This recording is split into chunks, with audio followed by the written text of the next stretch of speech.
तो फाइनली ढूंढ लिया आपने। हाँ, मुझे उम्मीद थी आप ढूंढ लोगे। आज की इस वीडियो के अंदर मैं आपको बताऊंगा कक्षा 12 इतिहास, भारतीय इतिहास के कुछ विषय, अध्याय 11 पाठ नंबर 11 है आपका।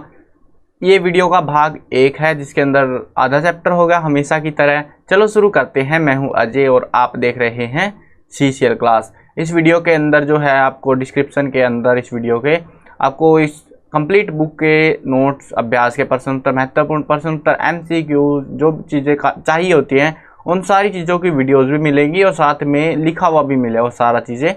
तो उनका लिंक, पेज और प्लेलिस्ट जो चीज़ें हैं वो सारी डिस्क्रिप्शन में उनके लिंक, तो ज़रूर से चेकआउट कर लेना।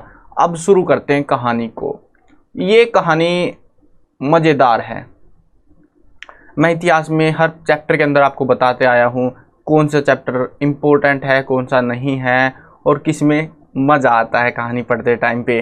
तो इस चैप्टर की कहानी बहुत मनोरंजक है क्योंकि ये कहानी उस वीर गाथा की है जब अंग्रेज़ों को नानी याद आ गई थी।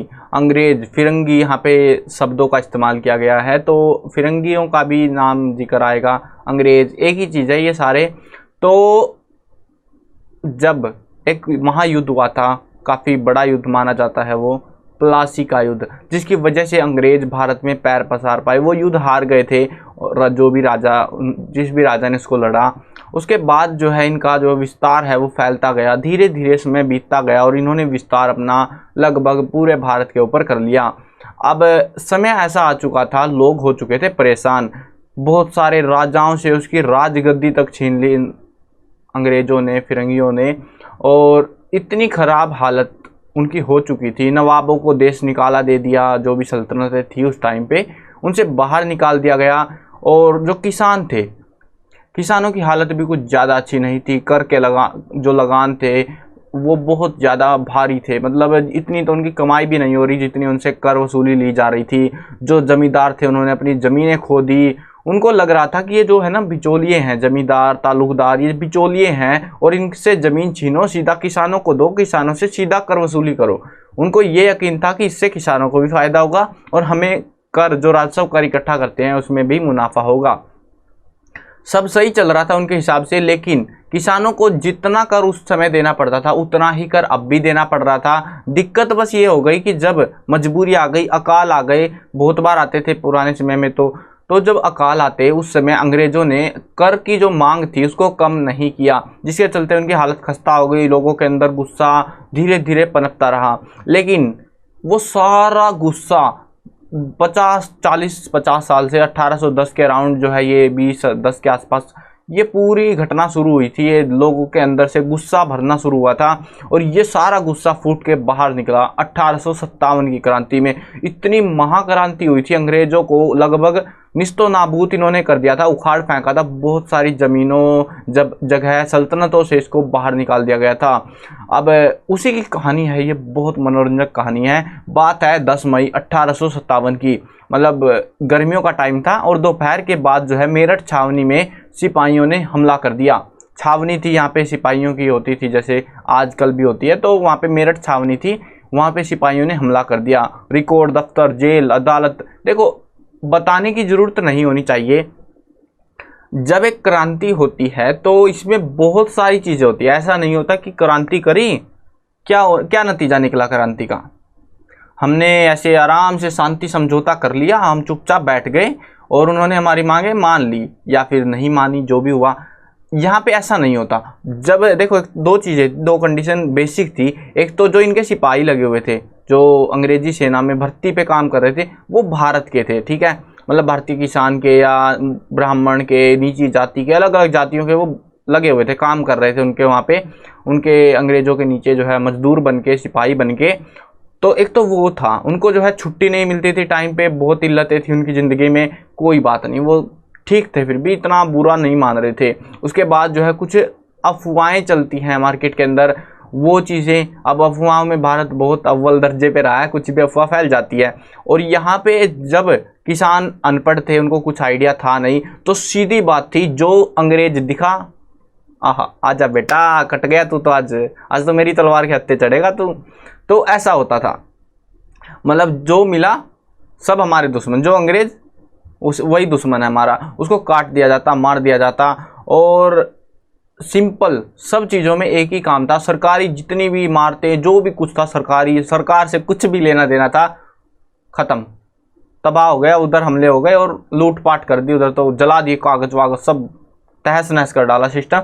हर जगह के हमलों में सेम चीज़ें रहीं। तो ये बार बार बताते रहेंगे आपको कि ये जल गया, तो सेम ही जला है, कुछ ज़्यादा फर्क था नहीं। सरकार का सत्यानाश बिठाया था तगड़े वाला। देखो, रिकॉर्ड दफ्तर, जेल, अदालत, डाक खाने, सरकारी खजाने जैसी सरकारी इमारतों को लूट कर तबाह कर दिया गया। अंधेरा परसते ही सिपाहियों का एक जत्था घोड़ों पर सवार होकर दिल्ली की तरफ निकला।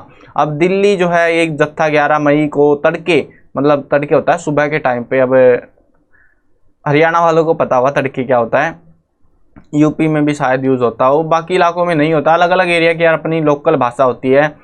तो तड़के जो है लाल किले के फाटक पर पहुंच गया। रमज़ान का महीना चल रहा था। बहादुर शाह, ये जानते हो ना बहादुर शाह कौन है? ये राजा था, तो मुग़लों के राजा थे ये। और इन्होंने जो है, अब ये बूढ़े हो चले थे, उम्र हो गई थी इनकी, तो अपना आराम से बैठ के जो है नमाज पढ़ी इन्होंने। और सहरी जो है, मतलब सुबह का जो भोजन होता है ना, तो वो किया। उसको उठे ही थे, बाहर से ज़ोर ज़ोर से आवाज़ आ रही है, मार काट की, ओहो क्या हो गया। तो यहाँ पे बताते हैं, हम मेरठ के सभी अंग्रेज पुरुषों को मार कर आए हैं। वो सिपाही जानकारी देते हैं उनको, जो राजा था, ये राजा शायद से, हाँ ये राजा है। और इस राजा को बताते हैं वो कि हम जो है मेरठ में जितने भी अंग्रेज लोग थे उन सबको मार के आ गए हैं, क्योंकि वे हमें गाय और सूअर की चर्बी में लिपटे कारतूस दांतों से खींचने के लिए मजबूर कर रहे थे। कारतूस होते हैं वो जो गोलियां डलती है ना, तो उस टाइम पे क्या हुआ था, वैसे मतलब कारतूस होते हैं जो शॉटगन टाइप की बुलेट्स होती है ना, तो उनमें जो है ऐसे फाड़ के उसको दांतों से, और उसके बाद में उसमें भरना होता था। तो वो सोच रहे थे कि हमारा धर्म भ्रष्ट कर रहे हैं ये, हिंदू मुसलमान सबका धर्म भ्रष्ट हो जाएगा, क्योंकि उसमें गाय हिंदुओं के लिए पवित्र और सूअर को ये मुसलमान लोगों के लिए मतलब उनको अच्छा नहीं लगता, ठीक है। तो कुल मिला के उनका धर्म भ्रष्ट हो जाता है इससे। और अब पंगा ये नहीं था, पंगा ये था भी, अब क्या किया सैनिकों ने, जो सैनिक आए थे उधर, इसको बता रहे थे बहादुर शाह जफर को, जफर ही होगा शायद ये, और क्या बहादुर शाह, ठीक है। तो इसको जो है बता रहे थे कि ऐसा ऐसा है मामला, हमने बता दिया है। अब एक लीडर चाहिए उनको, क्योंकि अंग्रेज अगर आएंगे तो किसी के ऊपर तो सवाल उठेगा, कोई नेता होना चाहिए जो जिसकी वो बातें मान सके। माननी है नहीं वैसे, क्योंकि सब अनपढ़, सब अपनी चलाएंगे, लेकिन कुछ कहने के लिए, सिर्फ आगे रखने के लिए कोई चाहिए उनको।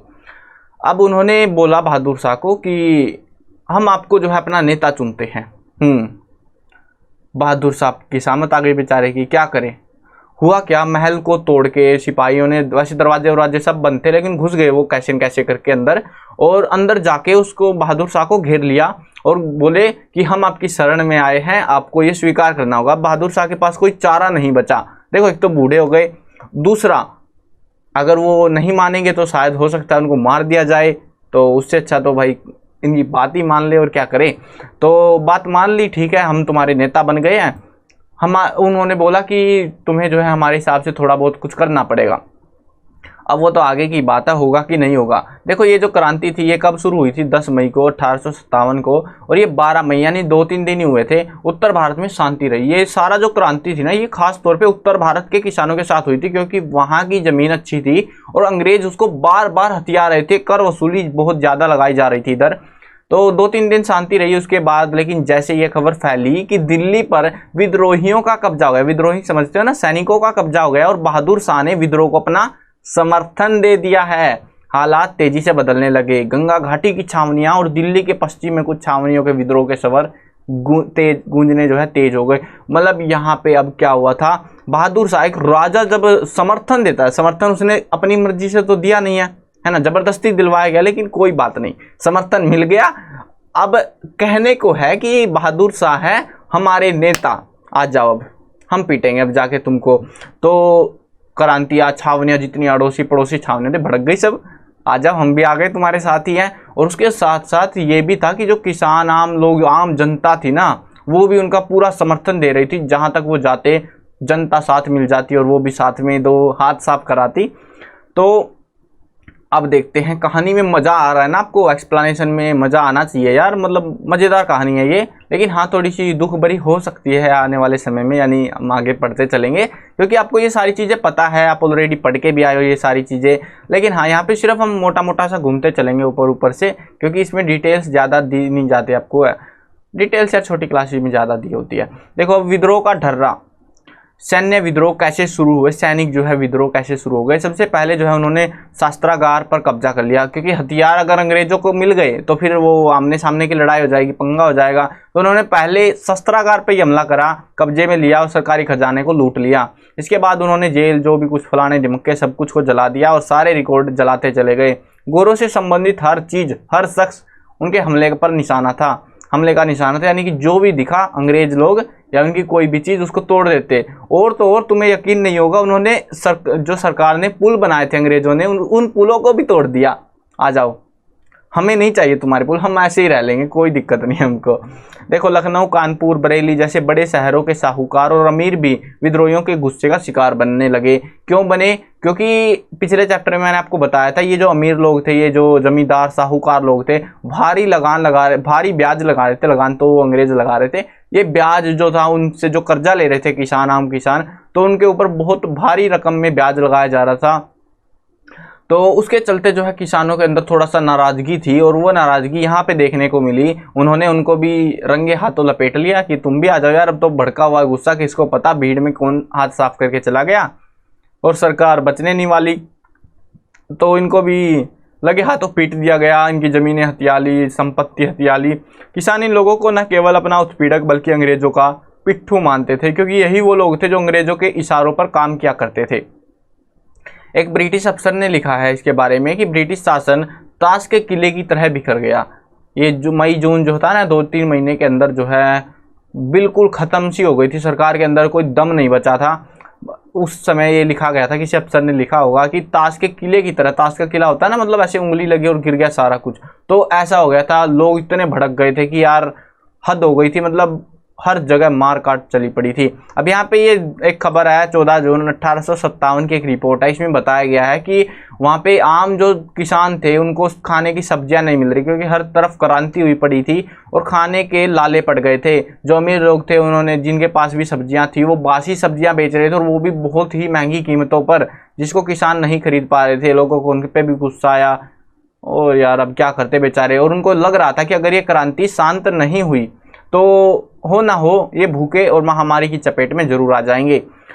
अब संचार के माध्यम, बातचीत, ये कोई जरिया नहीं था, लेकिन हाँ उनको ये पता था कि अगर बातचीत, ये क्रांति का सवर जो है दूर तक पहुंच गया संचार के माध्यमों के माध्यम से, तो खराब मामला हो जाएगा, फिर बात काबू में नहीं आएगी। तो इन्होंने, इसमें कोई शक नहीं कि विभिन्न छावनियों के सिपाहियों के बीच अच्छा संचार बना हुआ था। जब 7वीं अवध इरेगुलर कैवलरी ने मई की शुरुआत में नए कारतूसों का इस्तेमाल करने से इनकार कर दिया, तो उन्होंने 48 नेटिव इन्फेंट्री को लिखा कि हमने अपने धर्म की रक्षा के लिए यह फैसला लिया है, और 48 नेटिव इन्फेंट्री के हुक्म का इंतजार कर रहे हैं। देखो, अब 48 नेटिव इन्फेंट्री थी, जो इनमें बहुत सारे सैनिक हुआ करते थे हर एक इन्फेंट्री में। तो अब जो है सबको भेज दिया कि ऐसा ऐसा सीन है और ये है। तो अब सब लोग तो है हिंदुस्तानी, हिंदू मुसलमान ही थे ज़्यादातर उनकी सेना में, तो कुल मिला के वो सारे भड़कने वाले थे। अब मामला ख़राब होने वाला था।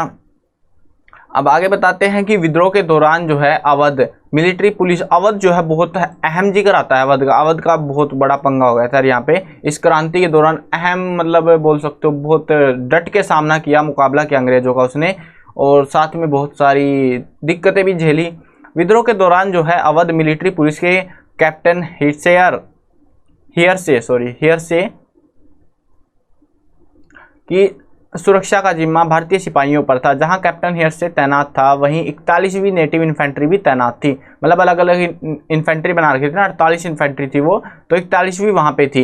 इन्फेंट्री की दलील थी कि क्योंकि वे अपने तमाम गोरे अफसरों को ख़त्म कर चुके थे। देखो, उन्होंने भी ख़त्म कर दिया, सबको पता लग गया ये अफवाह चल रही है, ऐसा ऐसा सीन है, तो मार दो अफसरों को।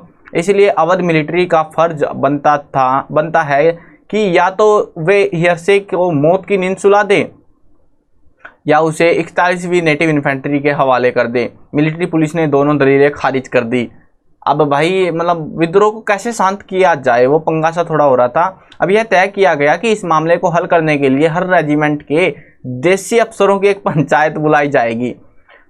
अलग ही मसले चल रहे हैं इधर। तो चार्ल्स बोल ने लिखा है कि ये पंचायतें रात को कानपुर सिपाही लाइनों में, सिपाही जो है लाइनों में उधर मतलब कुछ छिपने विपने की जगह या जो भी कुछ होगा उनका रहने का, उधर जो है ये पंचायतें बैठा करती थी कानपुर के अंदर, यहाँ पे जुटती थी और यहीं पे सारा जो भी निर्णय विर्णय होते थे वो होते थे।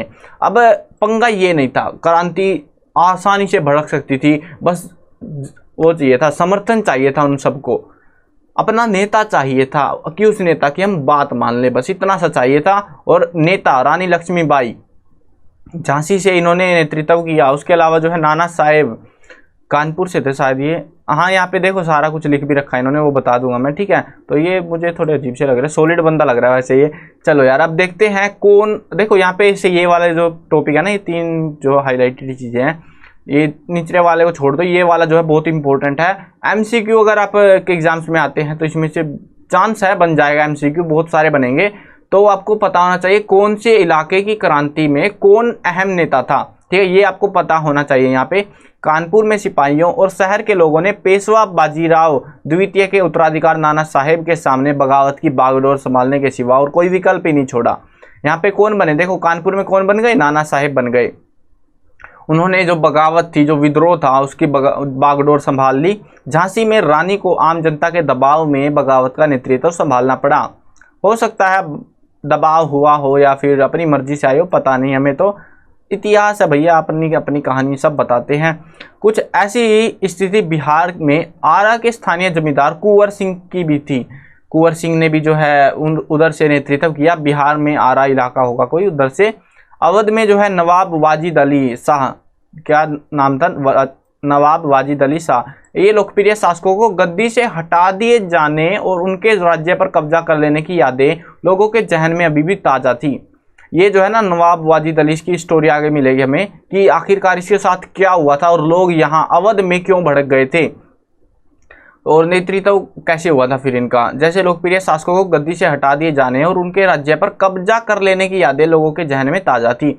लखनऊ में ब्रिटिश राज के ढहने की खबर पर लोगों ने नवाब के युवा बेटे बिरजिस कदर को अपना नेता घोषित कर लिया। लखनऊ में कौन बन गया, बिरजिस कदर। अलग अलग इलाकों में अलग अलग नेता बन गए सबके अपने। मेरठ से इस आशय की खबरें आ रही थी कि वहां हाथी पर सवार एक फकीर को देखा गया है।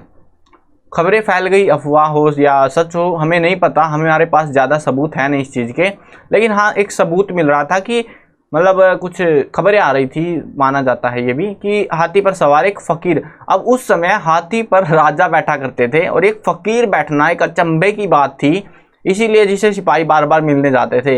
लखनऊ में अवध पर कब्जे के बाद बहुत सारे धार्मिक नेता और स्वयंभू पैगंबर प्रचार ब्रिटिश राज को नेस्तो नाबूद करने का अलग जगा रहे थे। होते हैं यार ये फकीर लोग, तो जिधर की वाणी बोलिए उधर का दूसरे वाले पिटेंगे बस।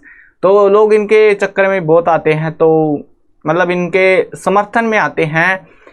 अब इन्होंने भी पूरा प्रचार किया कि विद्रोह करो तुम लोग। अब इतना सारा लोगों का समर्थन मिल गया, नेताओं का समर्थन मिल गया, तो विद्रोह क्यों नहीं होगा। अन्य स्थानों पर किसानों, जमींदारों और आदिवासियों, अब ये लोग बच गए, ठीक है, नेता लोग चुन लिए सिपाहियों ने या जिस जैसे तैसे करके। अब ये लोगों को विद्रोह के लिए उकसाते हुए कुछ स्थानीय नेता भी सामने आ चुके थे। शाहमल, ये जो है उत्तर प्रदेश में बड़ौद परगना के गांव वालों को संगठित किया इन्होंने। छोटा नागपुर स्थित सिंहभूम के जो है एक आदिवासी काश्तकार गोनू, इसने जो है इलाके के कोल आदिवासियों का नेतृत्व अपनी तरफ से संभाला। तो ये सारा कुछ हुआ था, हर तरफ से लोग भड़क के सामने आए। अब शाहमल और ये जो भी कोई थे इनके बारे में थोड़ा सा जान लेते हैं, क्योंकि ये जो है बड़े राजा, बड़ी सल्तनतें इनके पास नहीं थी। ये सिर्फ आम जो है आम किसान, आम जनता के नेता थे, छोटे मोटे नेता थे। शाहमल जो है उत्तर प्रदेश के बड़ौद परगना के एक बड़े गांव में रहने वाले थे। ये दो विद्रोही थे टाइप्स था उनके खास, यहाँ पे छोटे लेवल पे। वह एक जाट कुटुंब से संबंध रखते थे जो 84 देश यानी 84 गांव थे इसमें फैला हुआ था। ये देश जो है ना देसी भाषा में लिखा हुआ है, उस समय ऐसे ही बोला जाता था। इस इलाके की ज़मीन की सुविधाओं से लैस और उपजाऊ थी, मतलब यहाँ पे जो है ना सिंचाई की सुविधाएं और अच्छी मिट्टी थी, अच्छी पैदावार होती थी। यहाँ की मिट्टी काली नम थी। बहुत सारे ग्रामीण खुश थे और लोग ब्रिटिश भू राजस्व व्यवस्था को दमनकारी माना करते थे। हर जगह यही हो रहा था, ब्रिटिश को दमनकारी माना जा रहा था। ब्रिटिश जो नीति लेके आ रहे थे, लगान की दर ज़्यादा और वसूली बहुत सख्त थी। नतीजा यह था कि किसानों की ज़मीन बाहरी लोगों के हाथों में जाती जा रही थी, क्योंकि साहूकारों से कर्जा ले रहे हैं, साहूकार ज़मीन हथिया रहे हैं, तो वो ज़मीन छीनती जा रही थी उनकी। इलाके में आने वाले व्यापारी और महाजन ज़मीन पर कब्जा किए जा रहे थे। अब लोगों को सारा देखो, इसी वजह से कुछ जो साहूकार और ये थे ना अमीर लोग, वो उनके निशाने पर रहे थे इस क्रांति के दौरान। शाहमल ने जो है एक अंग्रेज अफसर के बंगले में डेरा डाला, उसे न्याय भवन का नाम दे दिया और वहीं से जो है झगड़े जो भी कुछ था, मतलब 84 गांव थे और उनका नेता था। ये सिंपल बात है, छोटा सा इलाका था इसका बहुत ज़्यादा। वैसे 84 गांव काफ़ी होते हैं यार, फिर भी आज के टाइम पे काफ़ी है, उस टाइम पे ज़्यादा नहीं थे। उनका नेता बन गया और जो भी न्याय व्याय करता उसका जो है एक नाम दे दिया। एक बिल्डिंग पे कब्जा कर लिया अमीर के अंग्रेजी अफसर के बंगले पे और उसका नाम रखा न्याय भवन, और वहाँ से फैसले करने लगा। अरे अंग्रेज तुम्हारे इलाके पे कब्जा करके बैठे, तो अब उनके घरों पे कब्जा हो गया है, अंग्रेज चुप बैठेंगे क्या? जुलाई 1857 को शाहमल को युद्ध में मार दिया गया। हत्या हो गई इसकी तो बेचारे की। अब हत्या तो नहीं बोलेंगे, मार दिया गया, मतलब युद्ध हुआ यार, क्या करें अब। मौलवी अब्दुल्ला शाह, इसके बारे में ये काफ़ी फेमस था मुसलमानों के अंदर। हैदराबाद में शिक्षित शाह काफ़ी कम उम्र से ही उपदेशक बन गए थे। 1856 में उन्हें अंग्रेज़ों के खिलाफ जिहाद का प्रचार करते और लोगों को विद्रोह के लिए तैयार करते गांव-गांव देखा गया। वे एक पालकी में बैठकर चलते, पालकी के आगे ढोल बजते और पीछे उनके समर्थक होते थे। इसीलिए उनको जो है लोग बाग डंका शाह कहने लगे थे। बहुत सारे मुसलमान उनको पैगंबर मानते थे। पैगंबर आप जानते हो, मुसलमानों अपना जो है ना, मतलब भगवान टाइप का दर्जा है ये पैगंबर का, तो उस दर्जे का उसको मानते थे। जब 1856 में, 57 की बात नहीं 56 की बात है, एक साल पहले की बात है क्रांति, और इसने प्रचार क्यों किया? आप ये सोचोगे कि यार इसको क्या ऐसी लेनी देनी पड़ गई इधर, मतलब क्यों दुखी हो रहा है ये बेचारा। 1856 की बात है, वे लखनऊ पहुंचे तो पुलिस ने उन्हें शहर में उपदेश देने से मना कर दिया कि तू नहीं देगा उपदेश इधर। 1857 में उन्हें फैजाबाद जेल में बंद कर दिया गया। रिहा होने पर उन्होंने 22वीं नेटिव इन्फेंट्री के विद्रोहियों ने अपना नेता चुन लिया और आ जाओ बजाते हैं अब तुम्हारी, बड़े परेशान कर लिए। देखो जेल में भेजा बेचारे को और उपदेश देने नहीं दिया, बुरा मान गया वो। अब भुगतो तुम लोग, तुमने किया ये सब कुछ। बहुत सारे लोग मानते थे कि उनको कोई हरा नहीं सकता, मतलब भविष्यवाणियाँ चलती है, क्योंकि वे उनके पास जादुई शक्तियाँ हैं और अंग्रेज उनका बाल भी बांका नहीं कर सकते। और काफ़ी हद तक जो है इसी विश्वास के कारण लोग जो है उन पे भरोसा भी कर रहे थे, अधिकार भी उनको मिला था। चलो अच्छी बात थी। अब बात आती है असली मुद्दे की, जो क्रांति का असली मुद्दा था, अफवाहें और भविष्यवाणियाँ। सिपाहियों का इशारा एनफील्ड राइफल के उन कारतूसों की तरफ था। देखो आपको ये शुरुआत में ही बताया था कि बहादुर शाह को जो है जबरन अपना नेता चुनवाया गया उन सैनिकों के द्वारा। तो उन्होंने क्या कहा कि सिपाहियों ने जो है इशारा एनफील्ड राइफल के उन कारतूसों की तरफ था कि जो हाल ही में उन्हें दिए गए थे। अंग्रेजों ने सिपाहियों को लाख समझाया कि ऐसा नहीं है। क्या नहीं है? कि गाय और सुअर जो वो लेप लगा हुआ है तो वो ऐसा नहीं है, ऐसा नहीं होता। लेकिन किसी ने फैला दिया हुआ। आप देखते हैं क्या हुआ था। राइफल इंस्ट्रक्शन डिपो के कमांडेंट कैप्टन राइट ने अपनी रिपोर्ट में लिखा था कि दमदम स्थित शस्त्रागार में काम करने वाले नीची जाति के एक खलासी ने जनवरी 1857 के तीसरे हफ्ते में एक ब्राह्मण सिपाही से पानी पिलाने के लिए कहा। एक व्यक्ति था यार, सीधी बात है, ब्राह्मण से, नीची जाति का था, ब्राह्मण से बोला भाई साहब पानी पिला दो मुझे। इतना तो समझ में आ गया ना। ब्राह्मण सिपाही ने यह कहकर अपने लोटे से पानी पिलाने से मना कर दिया कि नीची जाति के छूने से लोटा अपवित्र हो जाएगा। रिपोर्ट के मुताबिक इस पर खालसी ने कहा कि वैसे भी जल्दी ही तुम्हारी जाति भ्रष्ट होने वाली है, क्योंकि अब तुम्हें गाय और सुअर की चर्बी लगे कारतूसों को मुंह से खींचना पड़ेगा। उसके बाद कुछ दिनों के बाद अंग्रेज ले आए नई बंदूकें, नए कारतूस, और उसको मुंह से खींचना पड़ गया। हो गया बवाल। मतलब उस बंदे ने जो कहा था हो ना हो वही मामला है। तो जाति भ्रष्ट हो गई। लोगों में ऐसी अफवाहें तो बहुत तेजी से फैलती है भारत के अंदर। तो ये अफवाह फैलती गई तो अंग्रेजों की कौन सुनने वाला था। 1857 की शुरुआत तक उत्तर भारत में यही एक अकेली अफवाह नहीं थी कि जिसके चलते इतनी बड़ी क्रांति हो गई, इतने सारे लोग भड़क गए। यह अफवाह भी जोरों पर थी कि अंग्रेजी सरकार ने हिंदुओं और मुसलमानों की जाति और धर्म को नष्ट करने के लिए एक भयानक साजिश रच ली है। अफवाह फैलाने वालों का कहना था कि इसी मकसद को हासिल करने के लिए अंग्रेजों ने बाजार में मिलने वाले आटे में गाय और सूअर की हड्डियों का चूरा मिलवा दिया है। अब गाय और सूअर की हड्डियों का चूरा किसको पता, जो चून है, जो आटा बोलते हैं जिसको हमारे यहाँ पे तो चून बोलते हैं, तो उसमें क्या मिला दिया है किसी को नहीं पता। लेकिन हाँ, लोग अफवाह फैला रहे थे, फैलती जा रही थी। उसके चक्कर में हुआ क्या कि बाजार से लोगों ने आटा लेना बंद कर दिया। बिल्कुल हम नहीं ले रहे आटा वाटा, कुछ नहीं, टाटा बाटा हो गया हमारा, तो हम नहीं ले रहे, हम अपना होगा तो खा लेंगे, नहीं तो भूखे मर जाएंगे। ये हालत हो गई थी, क्योंकि अब हमें अपना धर्म भ्रष्ट नहीं करना। अंग्रेज जो है हिंदुस्तानियों को ईसाई बनाना चाहते हैं, ये उनका मानना था। अब इतनी बड़ी जो है बात को कैसे नज़रअंदाज कर सकते थे लोग, तो इसी वजह से लोगों ने जो है विद्रोह कर दिया उसके खिलाफ। और भी बताते हैं कि प्लासी की जंग के 100 साल पूरे होते ही, 100 साल, ठीक है ना, 23 जून 1857 को अंग्रेजी राज खत्म हो जाएगा। ये भी अफवाह फैल रही थी, क्योंकि प्लासी का जब युद्ध हुआ था उसमें सरकार कब्जा कर गई थी, और अब 100 साल बीतने वाले थे 23 जून 1857 को। तो अब जो है अंग्रेज यहाँ से रफा दफा हो जाएंगे, तो उसके चक्कर में भी लोग खुश हो रहे थे और विद्रोह कर दिया उन्होंने भी। उत्तर भारत के विभिन्न भागों में गांव-गांव से चपातियां बांटने की भी रिपोर्ट आ रही थी, रोटियां बांट रहे थे लोग। बताते हैं कि रात में एक आदमी आकर गांव के चौकीदार को एक चपाती तथा 5 और चपातियां बनाकर अगले गांव में पहुंचाने का निर्देश दे जाता था। यानी कि ये इसका कुछ पक्का सबूत हमें नहीं मिलता, बस थोड़ा बहुत आइडिया है कि ऐसा कुछ था।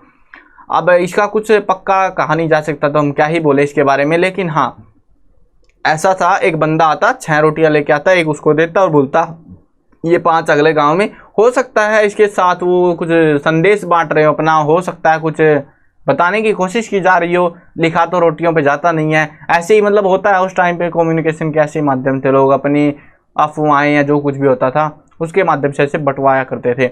लोग अफवाहों में विश्वास क्यों करते थे, मुद्दा तो ये आ गया ना कि इतनी सारी अफवाहें थी, आपको पता लग गया, जिनके चलते एक विद्रोह हो गया, बहुत बड़ा विद्रोह। लेकिन ये लोग जो है इतनी सारी अफवाहों को मानते क्यों थे?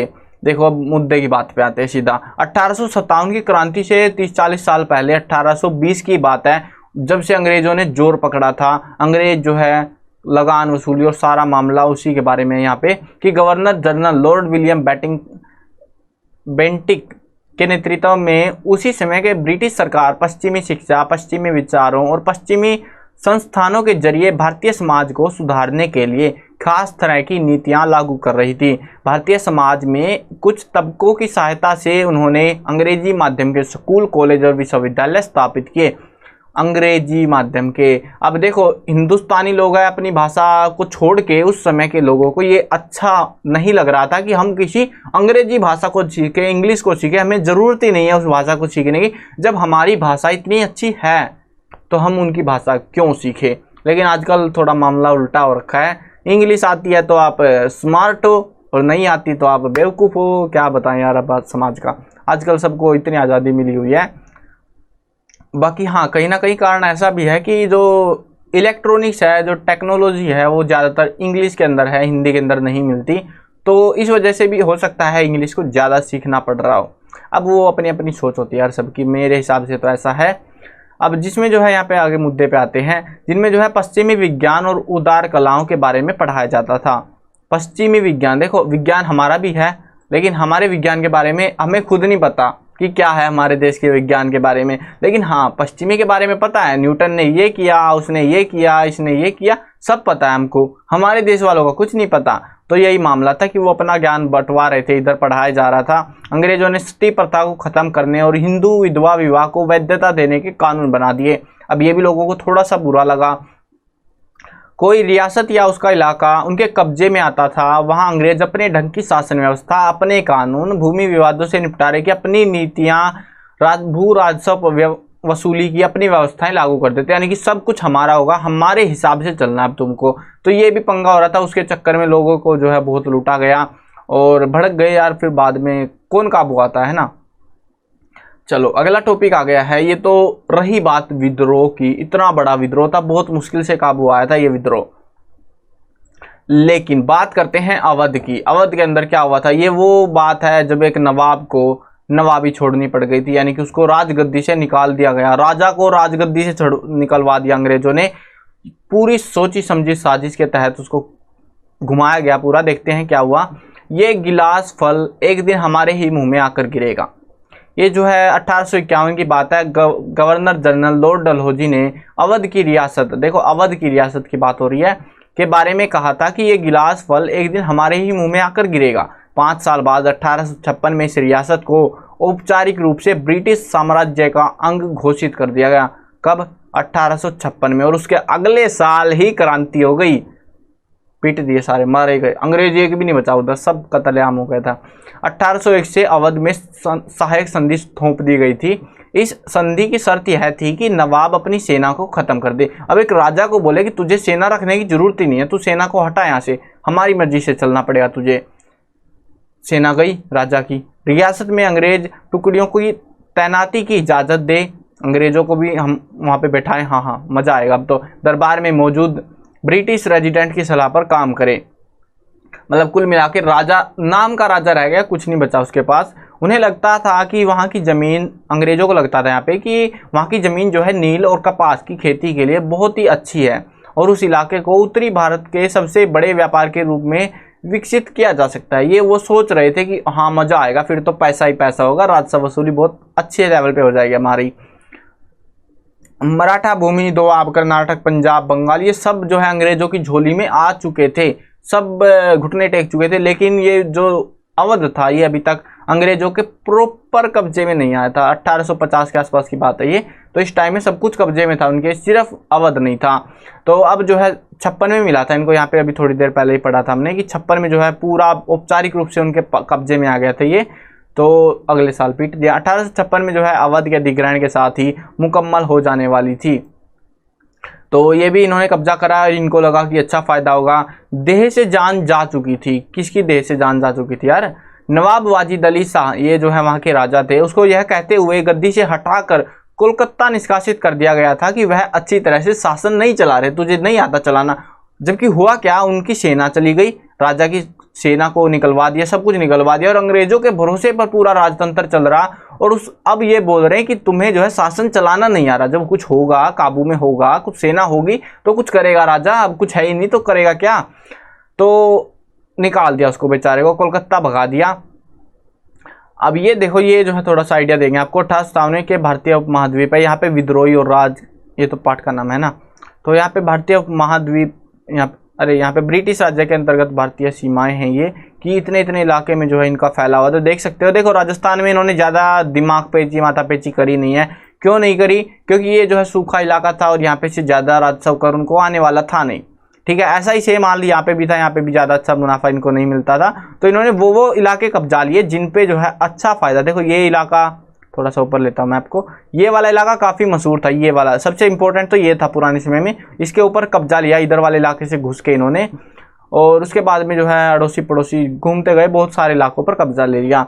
अली शाह जो है लोकप्रिय नहीं थे। उनका ये कहना था कि जो ये नवाब है ना, ये लोगों को ये नवाब पसंद नहीं है। मगर सच यह था कि लोग उन्हें दिल से चाहते थे, अच्छा राजा था वो। लेकिन अंग्रेजों को तो निकालना था, बहाना चाहिए था कुछ भी करके। देह से जान जा चुकी थी शहर की काया, एक ने जो है किसी व्यक्ति ने लिखा इसके बारे में, इस शहर की काया बेजान थी। कोई सड़क, कोई शहर, बाजार, घर ऐसा नहीं था जहां पर जान ए आलम से बिछड़ने का विलाप का शोर न गूंज रहा हो। मतलब लोगों को बहुत दुख हो रहा था कि हमारे जो नेता है, जो राजा है, उसको निकाल दिया गया देश से, उसके खुद के राज्य से निकाल दिया गया। ये बहुत ही दुख की बात थी। फिरंगी राज का आना और एक दुनिया का खात्मा। 1857 के विद्रोह में तमाम भावनाएं और मुद्दे, परंपराएं और निष्ठाएं अभिव्यक्त हो रही थी। इसके इलाके के ताल्लुकदारों को भी लाचार कर दिया। देखो इलाके में जो है ताल्लुकदार थे, बहुत सारे ताल्लुकदार होते हैं, बड़े मतलब अमीर लोग टाइप के होते थे ये। तो अवध के समूचे देहात में ताल्लुकदारों की जागीरें और किले बने हुए थे। जैसे राजा होता था ना, राजा के सब मतलब छोटे छोटे ये अपने अपने गांव से बना के रखते, 20-50 गांव इनके कब्जे में होते, और उसके अंदर जो है ये उनसे लगान वसूली जो कुछ करना होता था वो करते, और अपनी खुद की सेना रखते, खुद के किले होते, सब कुछ इनका खुद का हुआ करता था। अंग्रेजों को ये बात पसंद नहीं, अरे यार राजा को नहीं छोड़ा, इन ताल्लुकदारों को छोड़ देंगे अंग्रेज, वो भी नहीं होने वाला था। देखते जाओ बस क्या होता है। अवध के समूचे देहात में ताल्लुकदारों की जागीरें और किले बिखरे हुए थे। अंग्रेजों के आने से पहले ताल्लुकदारों के पास हथियारबंद सिपाही होते थे और उनके अपने किले होते थे। कुछ बड़े तालुकदारों के पास 12,000 तक पैदल सैनिक होते थे। छोटे छोटे तालुकदारों के पास भी 200 सैनिक तो होते ही थे, इतने इससे कम तो होते ही नहीं थे उनके पास। अधिग्रहण के बाद मतलब जब उनका कब्जा आ गया ना अंग्रेजों का, तो 1856 में एक मुश्त बंदोबस्त ने ये कोई नया बंदोबस्त ले आया था। जैसे बंगाल में इस्तेमारी बंदोबस्त आया था ना, पिछले चैप्टर में हमने जाना था, वैसे यहाँ पे ले आए एक मुश्त बंदोबस्त। इसके नाम से जो है ब्रिटिश भू राजस्व व्यवस्था लागू कर दी गई। यह बंदोबस्त इस मान्यता पर आधारित था कि तालुकदार बिचौलिए थे जिनके पास जमीन का मालिकाना हक नहीं था, जबकि मालिक तो वही थे, कब्जा ले रखा उन्होंने, तो मालिकाना हक नहीं था। उन्होंने बल और धोखाधड़ी के जरिए अपना प्रभुत्व स्थापित किया था। एक मुश्त बंदोबस्त में तालुकदारों को उनकी जमीनों से बेदखल किया जाने लगा। बताया जाता है कि शुरुआत में अंग्रेजों के कब्जा होने से पहले 67% तालुकदार थे उसके अंदर, अवध के अंदर। उसकी संख्या घटकर सिर्फ 38% रह गई, और ये भी ज़्यादा दिनों तक नहीं टिकने वाले थे। जहाँ तक भी था, बहुत जल्दी इनका निपटारा किया जा रहा था। कुछ स्थानों पर तो राजस्व मांग में 30 से 70% तक इजाफा हो गया। देखो, उनका ये मानना था अंग्रेजों का, ये जो इस्तमुस्त बंदोबस्त क्या था यार, कौन सा बंदोबस्त था ये, एक मुश्त जो बंदोबस्त था, इस बंदोबस्त के तहत जो है अंग्रेजों का ये मानना था कि यहाँ पे जो है अच्छी पैदावार होगी और अच्छा मुनाफा होगा। उन्होंने अपने हिसाब से कर की कीमतें, क्योंकि ये कौन था ये व्यक्ति यार, तालुकदार को बीच में से हटा दिया, और अब उनको लगा कि जो है ना किसानों को राहत मिलेगी थोड़ी सी, और हमें जो है हमारा, क्योंकि तालुकदार को भी पैसे चाहिए, फिर तालुकदार अगर आगे देगा तो वो तो कम ही देगा ना उनसे, तो वो बीच में से हट जाएगा, सीधा हम किसानों से वसूली ले पाएंगे, हमारा भी फायदा होगा, किसानों का भी होगा। जबकि हुआ क्या कि उनको अपना फायदा तो दिख गया, फायदा कर लिया, कर की कीमतें बढ़ा दी। उन्होंने क्या किया, जो कर की मांग थी, राजस्व मांग थी, वो 70% तक बढ़ गई, मतलब ऑलमोस्ट डबल हो गई थी। तो इस हालत में किसान कर कैसे देते, एक साल हुआ था और पीट दिया, फिर उनको तंग आ गए, हम हमारे बस का नहीं है।